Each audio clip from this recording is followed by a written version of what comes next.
ஒரு வீட்டை இடிச்சிட்டு கிரவுண்டாக வைக்க வச்சிருக்கேன். ஸோ இந்த லெவல் நாங்கள் 2 பேரும் ஃப்ரெண்ட்ஷிப்பு. ஆனால் என்னென்னா இதில் ஒரு விஷயம் நான் சொல்கிறது, 2 பேருமே இது வரைக்கும் அந்த கல்லூரியின் கதையிலேருந்து இன்றைக்கி வரைக்கும் பயந்ததே கிடையாது. சினிமாவில் இப்படி பண்ணலாம், அப்படி செய்யலாம், அப்படி செய்யலாம் பயந்ததே கிடையாது. எதுவாக இருந்தாலும் தைரியமாக பண்ணுவோம். ஐயோ அது அப்படி ஆகிடுமோ, ஐயோ இப்படி ஆகிடுமோ, இப்படி பண்ணால் அப்படி ஆகிடுமோ அப்படின்ற பயம் எங்களுக்கு கிடையவே கிடையாது.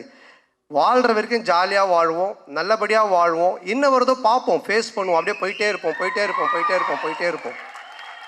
அந்த ஒரு எனர்ஜி தான் இன்றைக்கி வரைக்கும் ஆர்யாவை இங்கே ஒரு இந்த இடத்துல கொண்டு வந்து ப்ரொடியூசராக நிற்க வச்சுருக்கு. என்னையும் ஒரு படம் பண்ணி போயிட்டுருக்க ஒரு இடத்துல வச்சுருக்கு. ஸோ நாங்கள் 2 பேரும் பயந்ததே கிடையாது. இந்த படம் நீங்கள் சொன்ன மாதிரி ஆர்யா சொன்ன மாதிரி என்னுடைய பிரச்சனையை தீர்த்து படத்தை பண்ணுறதெல்லாம் வந்துட்டு வேறு யாருனா இருந்தாங்கன்னா என் வீட்டு வாசலே தான் படுத்திட்டு இருந்திருப்பாங்க. ஸோ அந்த அளவுக்கு ஏன்னா ஆர்யா சொன்னது, நீ இந்த படம் பண்ணி முடிக்கிற வரைக்கும் வேறு படம் கமிட் ஆகாத, ஃப்ரீயாக பண்ணு, உன் பிரச்சனை எல்லாத்தையும் நான் பார்த்துக்கிறேன், உன் வேலை படத்தை ஜெயிக்கிறது மட்டும்தான் அப்படின்னு சொன்னால் அதுக்காக இறங்கி இந்த படத்தில் வேலை செஞ்சுருக்கேன். நிச்சயமாக இந்த படம் மிகப்பெரிய ஒரு வெற்றி படமாக ஆர்யாவுக்கு நான் திருப்பி தருவேன். மிகப்பெரிய வெற்றி படமாக இது இருக்கும். இந்த